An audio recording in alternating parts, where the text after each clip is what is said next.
Wanayanga wenzangu, jana ndo tumecheza mchezo wetu wa nusu finali ya kombe la CRDB Federation Young Africans dhidi ya JKT. Mchezo ambao tumeshinda goli 2-0. Tumequalify kwenda hatua ya finali. Na tunachokifanya tunamsubiria mwana finali mwenzetu kati ya Simba Sports au Singida Black Star. Kitu ambacho nataka nikizungumza mimi, jana Young Africans tumecheza mpira wa hovyo sana.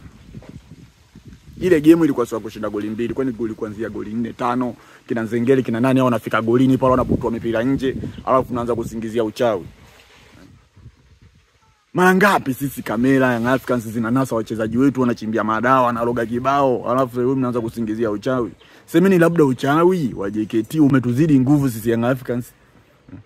Alafu kuhusu swala la uwanja mbovu, kwani wao JKT walikuwa wanachezea wapi? Si hapo hapo. Sema quality ya wachezaji wetu imeshuka. Imekuwa mbovu. Na kwa staili hii ni bora tuendelee kusimamia msimamo wa hatuchezi. Kwani hivyo uone tumecheza jana hivi. Hilo la kwanza. La pili, mimi kwa kitendo mlichokifanya viongozi wetu wa Young Africans sijapenda. Kumbe mlikuwa mnatushinikiza, mnatusisitiza tusicheze, tukumalie kwamba hatuchezi. Kumbe mna jambo lenu. Kumbe kuna siri ambayo ipo sisi hatuijui.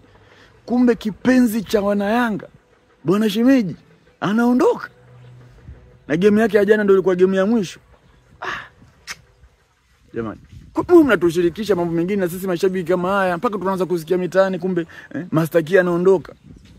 Huyu ndio tulikuwa tunamtegemea sasa kwenye game zetu za adabu. Wanamjua huyu Manula sio Kamara, wote wanamjua. Mpira kutenga nje ya box pale waga ni kamba tu. Kudade kimeniuma sana hivi. Nasikia ndo game yake ya mwisho kamaliza jana ndo ameaga hivi. Haya. Na tutacheza na nani sasa kwenye derby hapa? Nani atatu? Oya, hatuchezi. Na hili swala hatuchezi aliishii NBC mpaka huko CRDB. Hatuchezi na Simba. Tumeshamaliza. Hatuchezi. We.